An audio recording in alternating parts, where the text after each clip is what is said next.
always saying yes. Ito para sa mga OFWs. Mahal natin ang ating family. Yes. Mga kaibigan, mapagmahal tayo eh.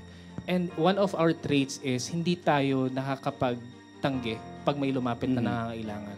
I have a lot of friends, clients na ganun yung problema nila. Kaya hindi sila nakakaipon, kaya nababaon sila sa utang because hindi sila makahindi sa mga mahal nila sa buhay. I'm not saying huwag kayong magpadala. Pero sometimes, yung pinapadala naman, yung itinutulong naman nila, hindi naman talaga necessary. If you have the provision, why not?